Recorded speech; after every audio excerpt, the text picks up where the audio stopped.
What's going on, folks? Welcome back to another episode of Charm City Heavyweights Podcast brought to you by Great 8 Sports Memorabilia in Parkville, Maryland, and Driving to the Top Productions on YouTube and Twitter. I'm the host, Matt Trigger. With me today, as always, Josh Merrill. What's going on, buddy? What's up, Matt? Coming live from the man cave, ready for Orioles baseball. Excited about the Terps. Sad with Lamar. Just Hey, a lot hey, going on. before we get to the sad shit, man, let's talk about our boys down in College Park. You have been going crazy all week. We are 2 games left in the conference play. The conference tournaments coming up soon. Our last 2 games are on the road. We finished the year undefeated in the Big Ten At home. at home in College Park. Josh, what is going on with these Terps, man? Talk to me. Look, man, they're playing like they did early in the year. They're hot, getting hot at the right time. It's just so exciting to have. Man, I've been waiting so long for this. I'm one of the fans that have I stuck out the Mark Turgeon years, so it was a lot of there's some good times, but it was a lot of bad times. But to have this team hot going into the tournament again, man, it's been so long since we've seen this. And it used to be something we took for granted. You knew the Terps every year, every single year we're going to go to the Sweet 16.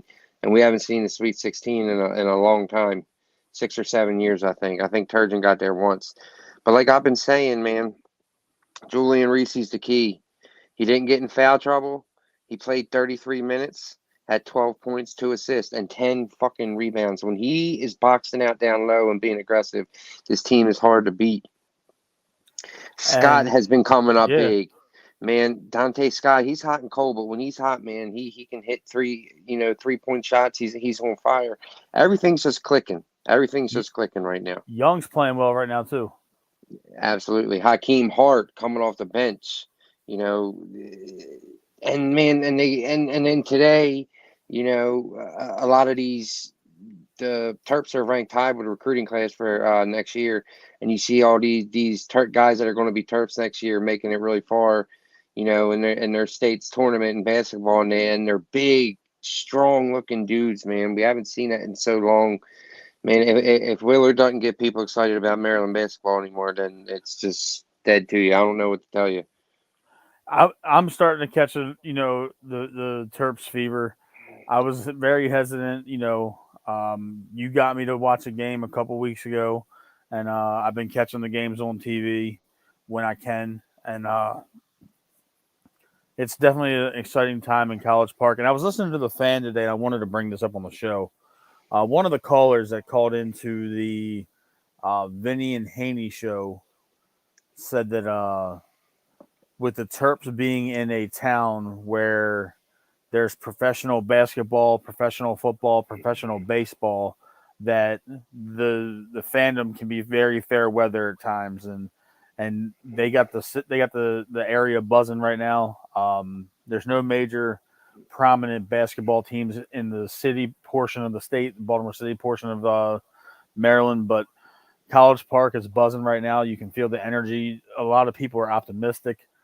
I It's been a am hoping, long time, man, since we've had this, man. It's been so long. and before I forget, on March 9th at 9:30 Eastern Time, we're going to be doing a Terps March Madness preview show. The tournament Oh, starts yeah. on March 14th. We are going to be having a local high school basketball player that played in Mount St. Joe while I was there. He played forward for the University of Maryland from 2007 to 2011. Dino Gregory is going to be one of our guests. We're working on a couple more surprises for the show, but Dino will be joining us for the show. I don't want to forget to promote Big that. surprises. Yes, we're working on it. Um, so Dino's taking some gracious time out of his new career as a firefighter over in Washington. Um, yeah, so he's going to be joining the show. I just wanted to promote that real quick, Josh. Getting back to the boys on the court though, uh, Julian Reese is looking more and more like a first round draft pick for the NBA draft next year. I believe that he might be. I hope not. Man, he's only a sophomore. I Jesus. understand he's only a sophomore, but I believe that he might be testing the waters for the NBA draft this coming year. Yeah, I And hope not, man. And not to hate on him, I just don't think he's ready. He's not fully grown into his body. He doesn't realize how big and strong he is, and sometimes he's too strong where he gets in foul trouble, and sometimes he's just kind of awkward and randomly falls, and it's like the big man syndrome, takes his brain. His brain's not used to how big he is yet. So I don't think I hope he doesn't make that choice. I I don't mean, know in if the he. NBA, if you're not a first round pick, it's a big gamble in the NBA with some of these kids, man. Because if you're not a first round pick, You're not getting nothing's paid. guaranteed. You're not getting paid. Nothing's guaranteed. It's rough. You got to go in the first round. I mean, he would be smart to at least put some feelers out there because the NBA is one of the few professional sports where you can kind of put your feelers out, go to the combine, and if you don't think that you're going to be drafted, you can pull out of everything and go back to school. So you don't have to fully commit like the NFL or the MLB, where once you throw your name in that ring, there's no turning back. So he's looking good. I like the way he's playing, and I wanted to bring up something that was said on the inside access on 2 to 6 on the fan. Uh, I, I believe it was yesterday. Um, that Willard is running a defense where he plays press and then drops into a zone, Yeah, it's and really when it's clicking, bro. It's a beautiful right, thing to watch. and he's running a Wow, 3-2. He runs full court press until you hit like maybe the 3 point line, the NBA 3 point line wow. area. Then he drops into a 3-2 zone with a rotation, and it's It's crazy. confusing and it's He, aggressive as shit. But here's the and yeah, I love it. But here's the bad thing: when that shit is not working or a team has a beat on it, it looks really bad. Or yeah, if Maryland's not hitting buckets, it just makes it look really bad. It has to everything has to flow perfectly for it to be successful. It's a big game we're playing like that. But I like it, man. It's aggressive, dude. it It makes is. it fun. Like I don't know. I've never seen a Maryland team have so many times this season. And I've watched every minute of every game this entire season. I've never seen a team able to, where the team has to call timeout because they can't even throw a ball in bounds. They can't even. Right. It's how aggressive it is, and I've never seen it. It happens like every game almost. It's wild as shit. We got a comment on Facebook from one of our loyal listeners and commenters, Tim Malarkey. Did you see what the O's and Pirates did today? Amazing. For those of you that didn't know, I know we're kind of switching gears for a second. The Orioles and the Pirates decided to play the bottom of the ninth inning without any umpires on the field, and they called their own balls and strikes and outs. What was the Uh, point of that? uh, I think Brandon Hyde just wanted to get the guys another half inning of work, and the Pirates manager agreed to it. So the umpire crew manager, the crew chief, called all of his guys together. They left and they played a half inning, just pickup style, pretty much. It's spring training. The game was already over, but that was pretty Oh, cool. cool. Let's kind of roll into the O's a little bit. Tim kind of helped us transition, Josh. I know the Terps. We got a lot to be excited about. I think we got Penn State coming up this week, right? Yeah, Penn State, I believe. I know Penn State's one of the last 2 games we got. We're looking really strong for the Big Ten tournament, though. If we can win the Big Ten championship, I think that we have a solid chance of getting like maybe a 4 or 5 seed in the NCAA tournament. We're already That would 21. definitely have it sitting pretty. We just got ranked by the AP at 21st 21. 21 in the nation right now. So I think a solid showing can help that out. But transition into the O's, man, it's been a up and down couple of days. We won our first 2, scored 20 runs in the first 2 games against the Tigers, and then we've barely been able to string 5 runs across the plate the last 2 days. It's always, I mean, it's spring training. It's February. We're trying to knock some of the rust off of the off season. Of course. Spring We training. we have a good problem to have, man. We got some really good We outfield got talent prospects. at every We position.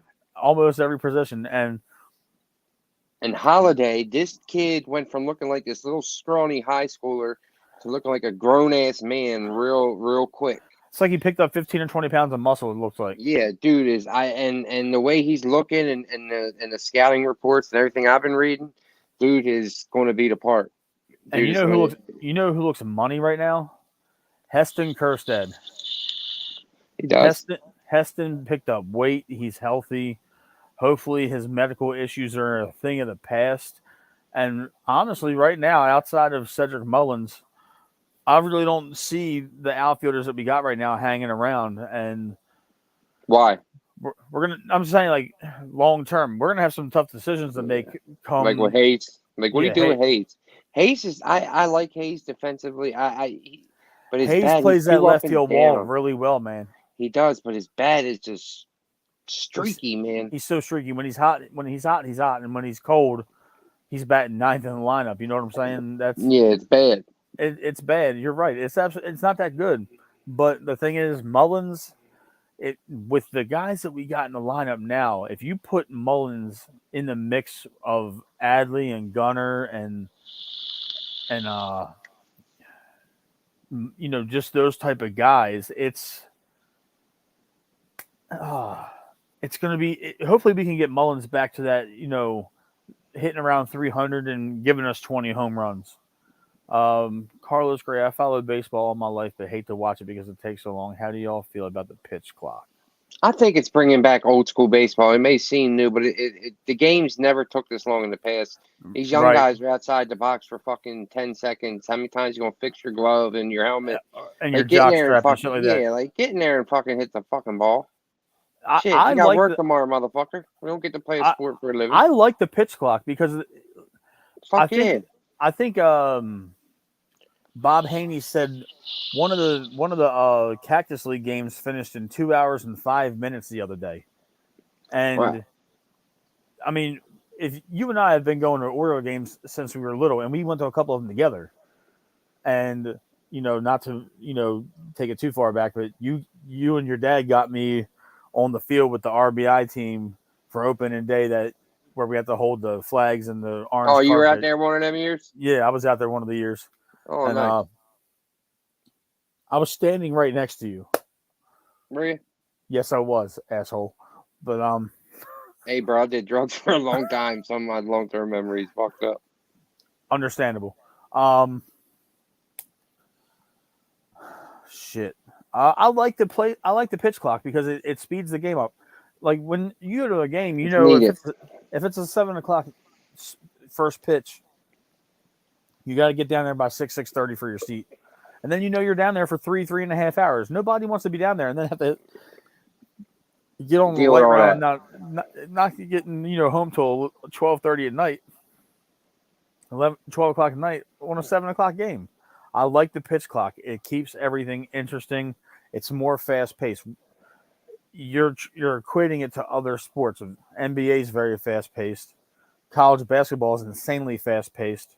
The NFL is fast paced.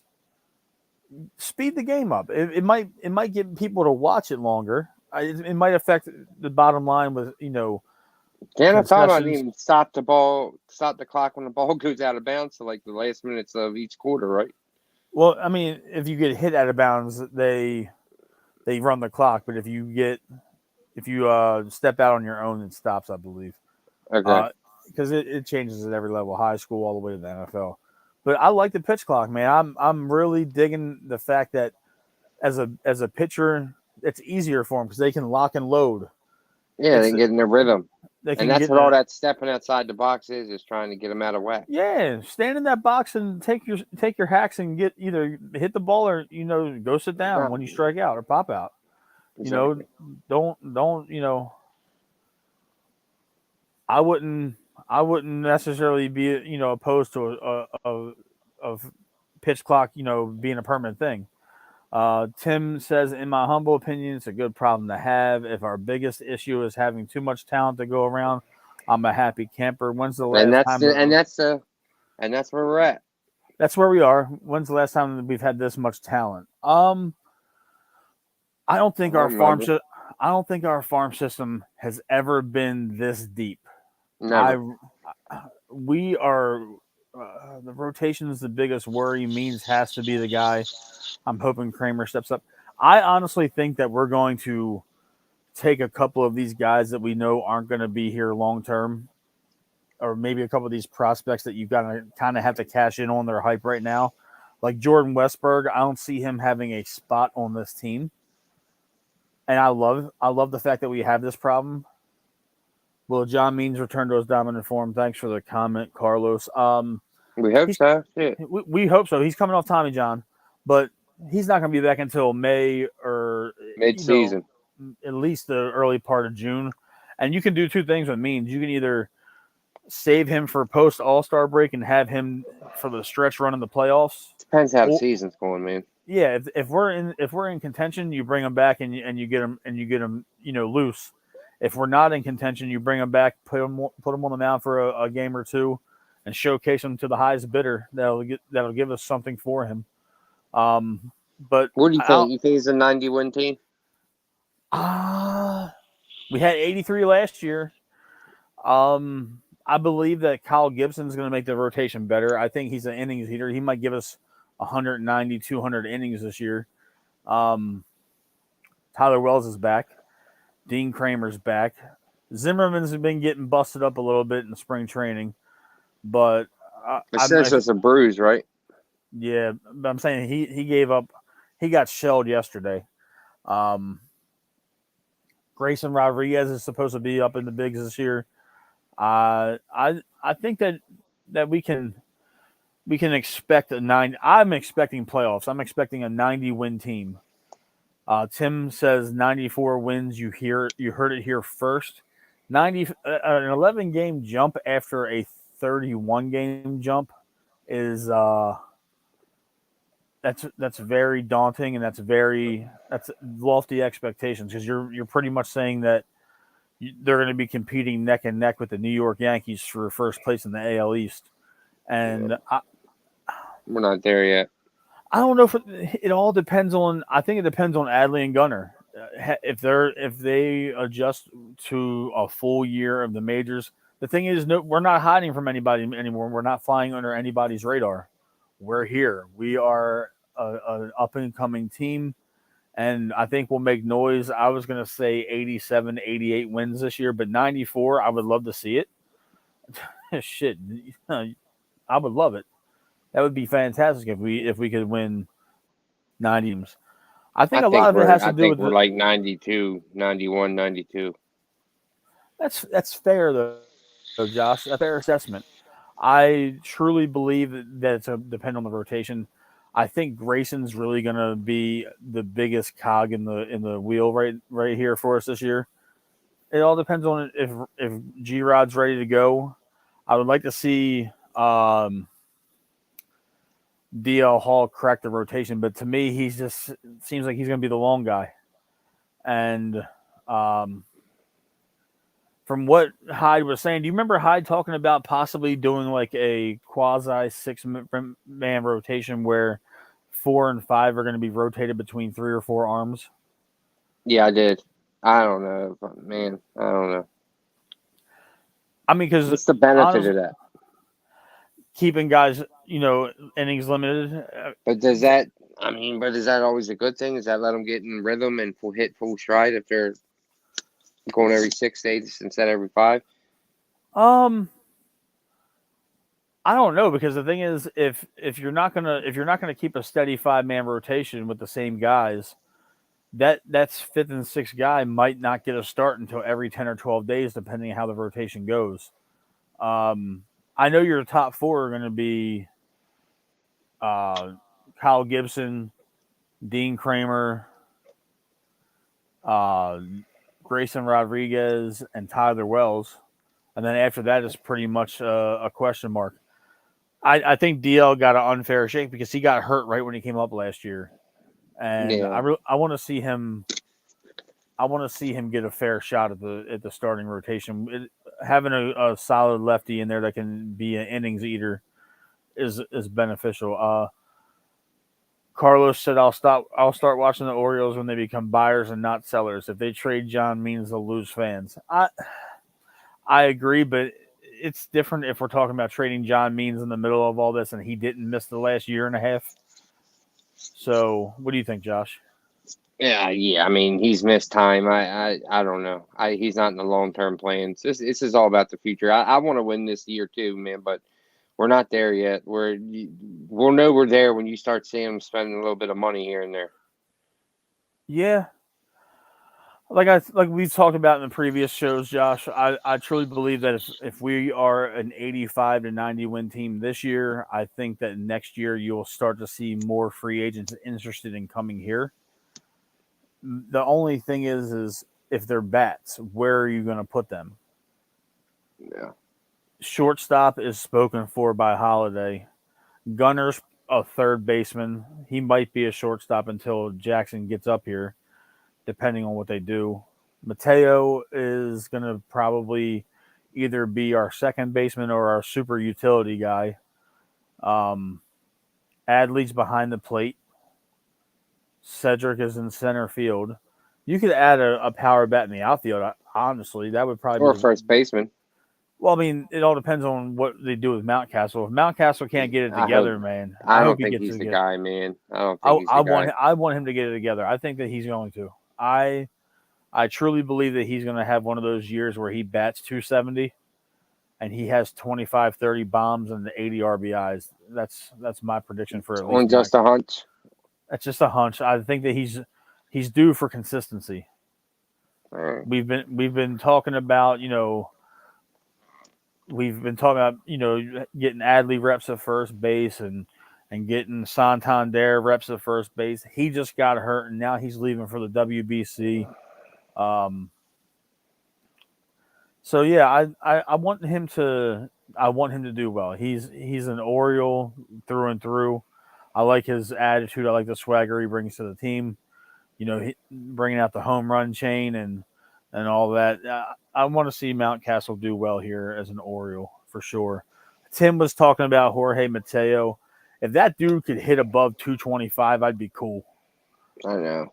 I He, know. Because he's like a guaranteed stolen base once he gets on. yeah, and he's a fantastic fielder. I think he came close to or he won a Gold Glove, He want to go glove. and then Urias won a Gold Glove at third base, and he's getting moved to second base from the looks of it. Yeah. Um, yeah, Second baseman's going to have to be a true player now with this shift rule.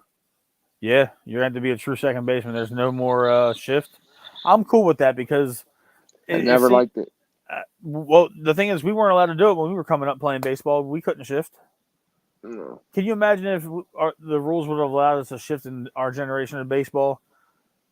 Yeah, I Timmy, mean, it's cheating. Timmy, God rest his soul, Timmy Welsh would have never been able to hit the ball the way he did if there was a constant shift. Because he was the best opposite field hitter I've ever seen in my life. Yeah. We got some more. We got comments rolling in, buddy, and we haven't even got to the Ravens yet. We're 24 and a half minutes in.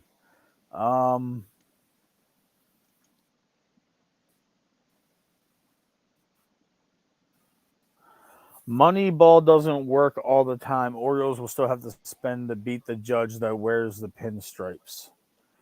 Of course. They're going to spend something. Yeah.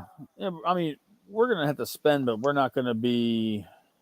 It's going to be, I don't know where it's going to be. Probably pitching, I would imagine, would be where the Yeah, money's going to go. we're gonna But have to we're gonna have to buy some top of the rotation arms. We're gonna have to figure out who who we're gonna have to want to pay. And I thought that this year we were gonna take a bite on somebody like Noah Syndergaard or Nathan Eovaldi, but they got paid elsewhere. I know that there's been, we were kind of toying around with the idea of trading for Pablo Lopez, and he got traded to the Twins last month. So yeah, it's been a little, disappointing that Kyle Gibson got a 1 year, $10 million deal, and he's the highest paid player on the team. I know the So salaries is it's crazy. But look how much talent they have, man. I and don't even most of care their about the salary. talent, and the thing is, people look at the low payroll, but they don't realize that our left fielder, our shortstop, our third baseman, our first baseman, our catcher are all on their draft Rookie deals. contracts. They're all on Exactly. their draft contracts. That's what they're on right now. You gotta you gotta take the good and the bad. Tim says I love Mountie, I really do. He's an Oriole through and through, but I'm with Josh. Unfortunately, don't think he's it. I can see a Uh, big first baseman coming in through free agency. yeah, I don't know what all your optimism is about him, Matt. He hasn't shown us anything to be optimistic about. I I just got think a feeling. you're just in love, and it's weird. It's oh my god. Okay, I like him, man. If he can get the bat consistent, he's gonna be in this But lineup. he Whether he's hasn't the shown us that. He hasn't I come anywhere near that. what's this his third year up? I mean, yeah, what's he, NFL quarterback? It takes 3 years. Shit. Oh, don't talk about NFL quarterbacks in Baltimore right now. Yeah, we gotta get into that in a second. Yeah, we're gonna might as well transition into that right now. Thank you, Yeah, Josh. shift over. I I hate to be the pessimist or the realist in Lamar this. lovers, get over it. It ain't happening. It's not happening. It's a wrap, man. They might as well start prepping the fat lady to start singing because it's the joke is over. DaCosta and Harbaugh speak tomorrow to national media. Oh I'm man, they're very going to get blasted. I'm They're gonna going to get be blasted. I'm gonna be honed in on that because that's gonna probably be the topic of our next show later in the week is DaCosta and Harbaugh. Tim said, if Yeah, you're in love with Mountie, what is Josh with Lamar? man, I'm not. I haven't been on the Lamar train for a minute now. Yeah, man, I'm telling you, it's gonna be. It's already ugly. It Oh, is it's all. ugly. It's They're leaking shit on each already other. ugly. Like the breakup is starting. Lamar, I read today, was teasing playing for the Panthers. Like it It's went there. It got way. it's I've never seen anything like this in Ravens history. It's unlike them. this is the Um, ugliest contract dispute that they've ever had. yeah, this is crazy. Usually, you don't hear it. Their guys get signed. Yep. I just hope this fan base is this is going to be a meltdown. And the thing is, me and you have been prepping for it pretty much since the Oh, we've middle known to a end while. Yeah, we've since the known for middle a to end while. of this season. I Where honestly, once he didn't sign at the end of training camp this year, I started to realize it's probably headed this direction. I mean, honestly, the yeah, Ravens missed the window. If they really wanted to keep him right after the Josh Allen deal was done, they would have fucking jumped on it right then. Give him like a little bit more than Allen, done deal. I don't know if Lamar would have agreed to it then, but that's when the window. That's when it should have been done. This has been going on for 25 months now. This is just insane. Tim says it's getting real ugly. Two sides calling each other liars. Yeah. Carson Wentz incoming, joking, kinda. Oh God, don't say that. I'll I will say this. Carson Wentz is one of the last people I want competing for a job. I'd rather bring Flacco back than do that, dude. Yeah. Honestly, Flacco might not be a bad idea to circle back, for Shit, I'll be fine a with. Twilight Year run, man. I'd I'm be not cool saying with it. start him, but if he's not going to get no rhythm in New York, he can come back home for a season and Go out, compete. go out a Raven. I would like to see if anybody my short list of people to bring in here would be Ryan Tannehill, even though he's not released yet. Ryan Tannehill and Jimmy Garoppolo are on my short list. Yeah, Honestly speaking, Tannehill would be the guy I would want. Honestly, that would be my number one choice yeah, because he's because still you can win with him, and he's you can manageable. He's manageable, if you especially can. with a strong run game. I saw somebody no I heard I was listening to the 105.7 The Fan the other day, and somebody mentioned Jameis Winston coming in, and Jesus fucking Nah, Christ, I nah. pray. Harbaugh hates turning the ball over, and Jameis threw like 35 interceptions a couple Yeah, years ago. that wouldn't end well. Yeah, Go get Tannehill. get Get our quarterback next, not this draft, following draft. Start building for that draft, this I draft. Get a I'm plan in place. I don't like any of these quarterbacks in this draft, man. Any of the ones No, that they're talking about. I none of them don't. tickle my fancy either. I I don't know what the fascination was. Stroud's a great athlete, but Ohio State quarterbacks are notorious for shitting the bed in the NFL. Yeah, The jury's still out on the kid Fields, but no, there's no quarterback in the NFL right now that's a starter that came from Ohio State, and I don't count Burrow as an Ohio State no. quarterback, even though he started there first. Yeah. Um, got some more comments rolling in. Oh, shit. Adam, you're absolutely hilarious. Why not Mason Rudolph? Are you Fuck no. fucking kidding me? No. Hell no. Hell no. I would pay Mason Rudolph to go play somewhere else. He's horrible. I'm sorry y'all had to deal with him for a couple of years. Jesus Christ. Tim says Tannehill. That might be a solid, go I to if he think gets released. that would not necessarily for Lamar fanatics heal the wound, but it may make them feel a little bit more optimistic about the season.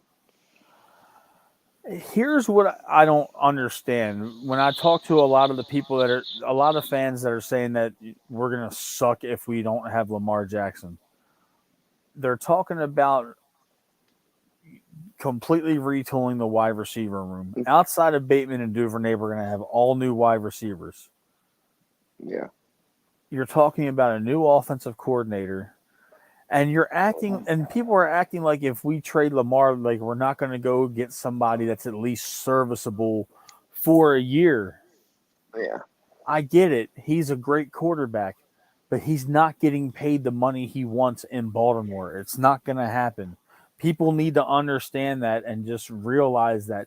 Get And over it. It hurts. I know it it hurts, man. It hurts like hurts. a motherfucker. It hurts like a motherfucker because I want Lamar to be a lifelong Raven. I'm just a realist. He's not going to be.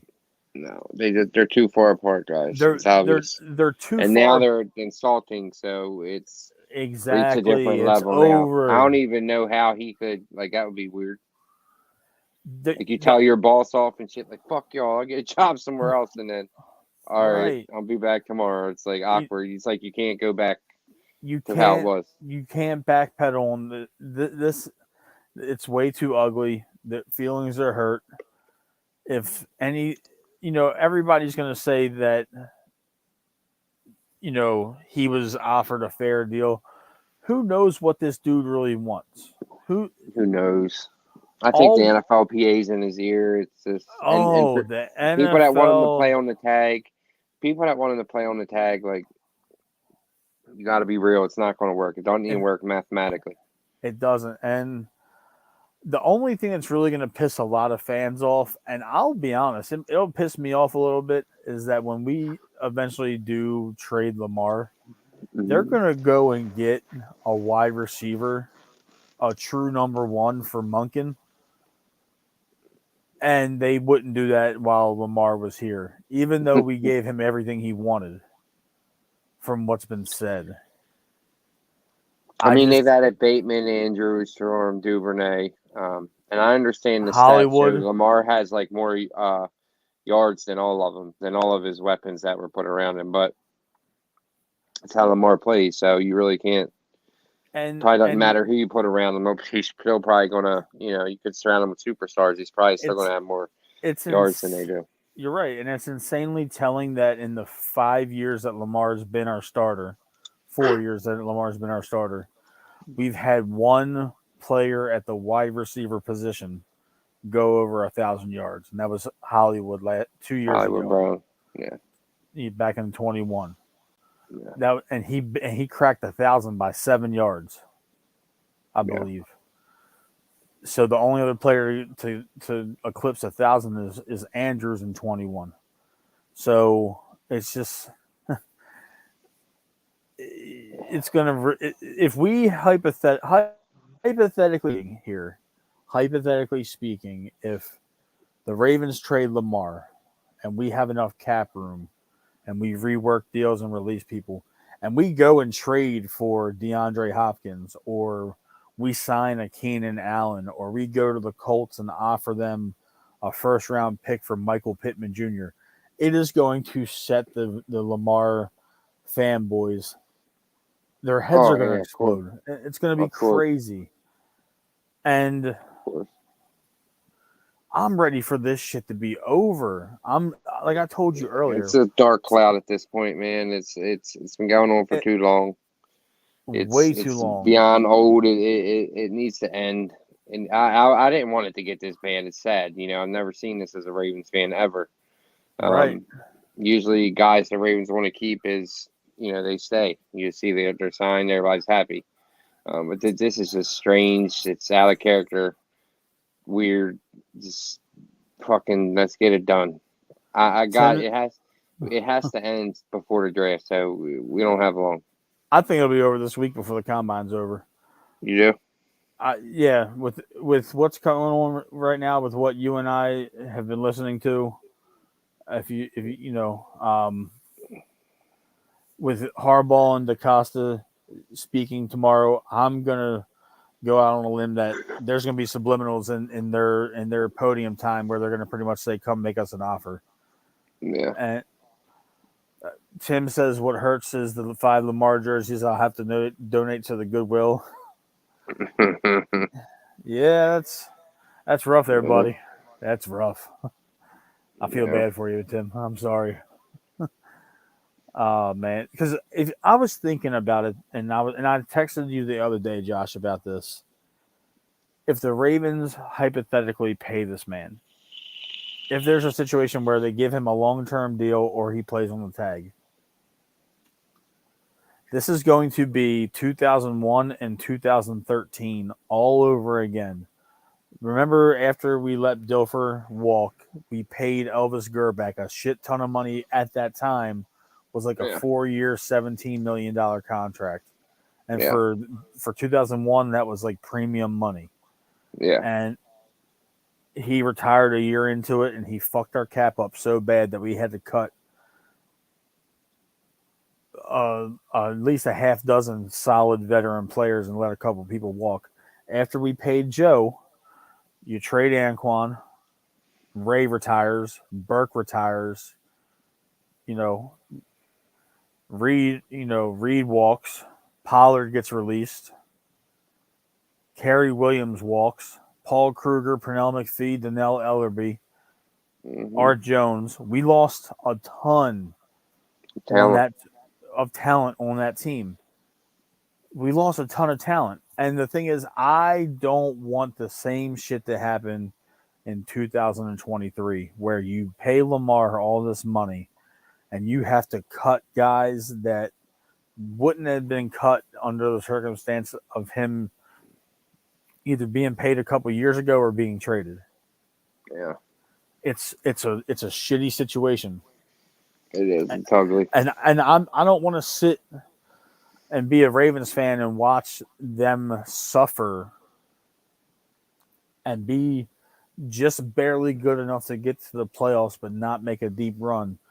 If you're paying him 45 million this year and then you're going to have to tag him again next year, or you Well, got you're effed, man. there's no winning in this situation No. because we know what he is at this point and he's not reliable when it comes to his health. And I'll put it like this, man. If the Ravens really wanted him they really believed in him 100%. And I'm sure they've offered him big contracts.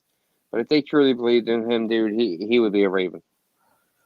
What other I Ravens agree. get away? The Ravens are known for that. If they want a guy like the Steve Smith comes to mind, where he was still supposed to go see the Giants and the Patriots, and the Ravens said, you ain't leaving until you sign this, Right. this contract." So I just honestly believe in my heart that the Ravens just, they're looking at it like he's definitely regressed.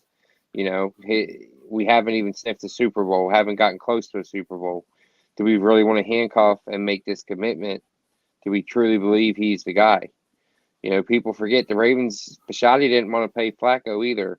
It took Flacco standing on that podium to get that big contract, and people forget that, man. Steve did not want to pay Joe that kind of money. And Joe at this point in his career had a shitload of playoff wins, had been to an AFC championship, Been to a couple of them. a couple of them, has won big games, went into Tennessee when they're the number one seed as a rookie and knocked them out and got to the AFC championship. So you knew you had a chance to get a ring with Joe. Lamar hasn't had that. He hasn't sniffed the fucking Super Bowl. I know he's a star in the regular season, but we haven't seen that Lamar in the playoffs. And that And 2019 team will never get out of my mind because that was a team that should have won it all. That was the best team of football. And he didn't do it. not to play revision history, 2000, 2006, 2014, 2000, or sorry, 2012, 2014, 2019. We should be on our fifth Super Bowl in 20 years. There's Yeah. no fucking way. Yeah.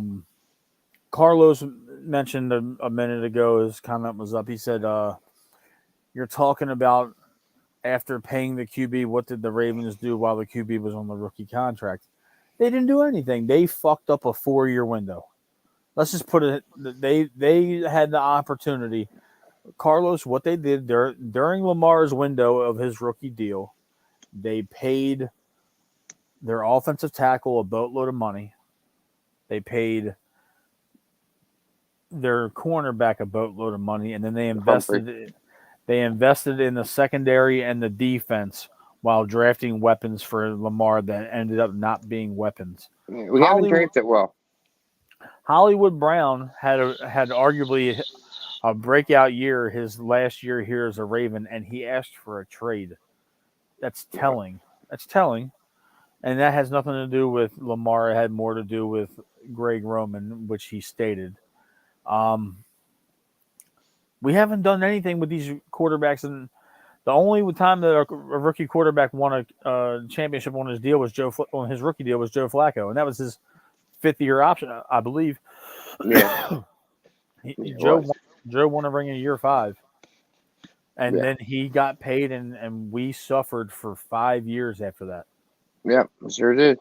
We were just good enough. Remember, guys, we were a game from getting into playoffs and just not enough to get over the hump. And then there was what? And that's what Joe's contract did. Well, there was a 3-year playoff drought in there too. Yeah. You know, and I'll say it. Lamar saved John Harbaugh's job in 2018. He saved that entire front office and head coach, from getting, shit. John's seat was definitely hot. It is. It was, yeah. It was, yeah. We are getting some comments coming in here. I'd like to see the Ravens spend some money on the edge after Lamar walks. We have been in the top 3 in the NFL on money spent in the secondary, and last place spent on the money in the edge. Here's the thing, though. We have $28 million right now. You trade Lamar, you still have $28 million. Yeah. What edge guy is going to just magically be available? Now, the one that's available that people are connecting us to is Marcus Davenport. But they're not going to sink $15 million a year into an edge rusher. They're not going to. At this point, they got to find a veteran that can do something decent. There's too much money tied in the defense. They've shown that the pass rush wasn't a concern. They didn't want to throw any money towards it. Seeing Matt Judon in New England makes me sick. What he's doing. He was on our team. Zadarius, we had Zadarius agreed to a contract and then realized we lowballed him. Yeah, when Vaughn got 20, he backed out. Yeah. Look, man, we're not going to invest in the edge because they're going to start investing on offense. I firmly believe that once this Lamar fiasco is over, they are going to sink as much money as they can into the offense. And I believe one of the things that they're going to do is if Lamar walks, or if he gets traded, they're going to try and keep Ben Powers first and foremost. They're going to at least make a run at keeping him and backloading his deal because he became one of the best interior offensive linemen this year at my chagrin because I was shitting on Ben Powers all July, August, and into September. And then the dude grades out as one of the best overall interior linemen in He did. football. I didn't see that coming either, dude. The dude got in shape. The dude, he was a fucking animal this year. He was a And beast. I ate my words, and I'm still eating my words. Um, yeah, it's going to be an offensive investment. They're going to have to do that going forward. They're going to have to find a quarterback. They might honestly, it wouldn't surprise me if they go the cheap route. Carlos said, "Are the Ravens trending up or down since Ozzie Newsome?" I believe Hard they're to trending. answer, man. I think they're trending up for the simple fact that Ozzie, with the exception of his 2018 draft, he had about 3 or 4 shitty drafts in a row. Yeah. And Eric's had some shitty drafts. Eric's made some bonehead moves, man. He he He's made has, some great ones but too. but Eric is also something that Ozzie's not. He is aggressive on the trade front. Yeah. Since Eric DeCosta has taken over, he's traded for Marcus Peters, Calais Campbell, Yannick Ngakwe, and he traded for Roquan Smith. Yeah. He is good with the trades, but his He drafts haven't been consistent. They haven't. They haven't. I'll say that 2 out of his 4 drafts has been subpar. But we're also comparing 20 years of Ozzie to 4 years of Eric. Yeah. And Ozzie's drafted fucking 5 Hall of Famers. Yeah. 2 are already Hall of Famers, I'm sorry, 3 are already Hall of Famers. Yeah. Ozzie had a role, man, there for well over a decade. Yeah, for sure. We got more coming in, man. Um,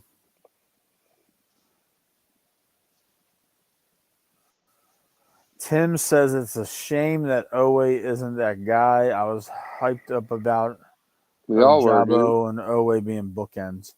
Yeah. I think Ojabo is going to be a player. You know, you could just see the few times he got in towards the end of the year, man, getting off blocks and especially on that sack he got, getting off his block like that.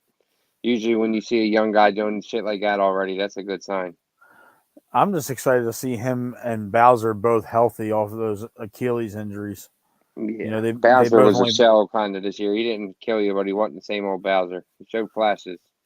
Yeah, I'm waiting. I'm waiting for Bowser to be fully healthy. I'm waiting for Ojabo to be fully healthy. I'm kind of interested to see what they're going to do with Malik Harrison. Man, he had a pretty good year. Maybe I'll eat. The Tim entire says maybe. defense did. Yeah. Tim said maybe I'll eat my words on Owe like you did with Powers, but I doubt it. Yeah, I doubt it. I think they're gonna. I think this is Owe's make or break season. Hmm. I think that if Owe doesn't become at least like a 7 or 8 sack guy, I'm not even saying double digits because that's lofty. But if he Yeah, doesn't show consistency at sacking the quarterback, I think he might be one of those guys they dangle for a trade next off season into the draft. yeah, I yeah, because if he yeah, doesn't get it this probably. year, if he doesn't get it this year, he's probably not going to get it. No, And I agree with what Vinny says, and a lot of people give Vinny Serrato a hard time, but I think Vinny's pretty much more on point than everybody else that works at 105.7. He's the only one that worked in the NFL front office in the scouting department, and to his credit, he drafted T.O. and Bryant Young, who are Hall of Famers. So I take stock into what he says just a little bit more. But he says that Owe doesn't have bend at the no, edge. none. He relies solely on his speed and nothing else. Yeah, and it doesn't work in the NFL. And it does not. It does not work in the NFL. And you got to But have, why did we see that there? Like, do we think we could coach the bend? yeah, that's what it was. That's part of the arrogance of the coaching staff. Yeah. Oh, we can coach that right in him. You can hear John saying that.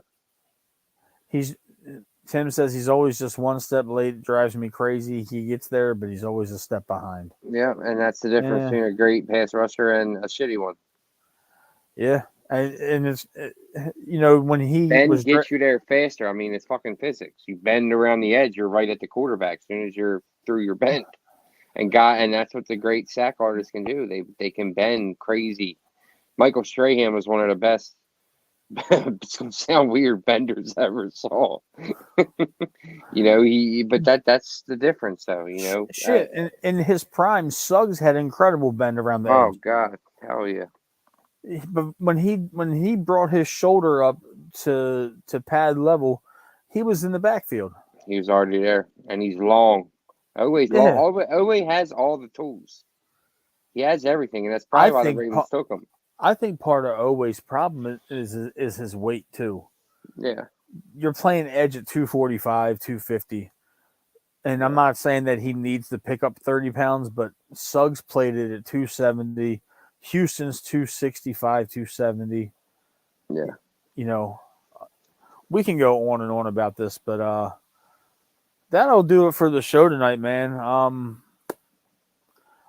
I'm not. We haven't locked in an actual date yet for a couple guys coming up, but Josh, I know that you were excited about this. Retired Ravens quarterback Anthony Wright will be joining the show in the next week or two. So be on the lookout for that episode. We have Dino Gregory coming on March 9th for the Maryland March Madness, working on a couple more surprise guests for that show. Thank you again to Chris Rowling at Grade 8 Sports Memorabilia and to Driving to the Top Productions for putting on the show tonight.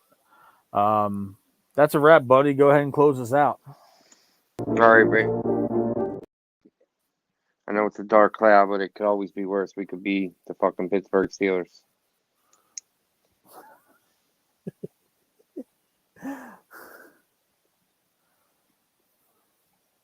That's a wrap, my man.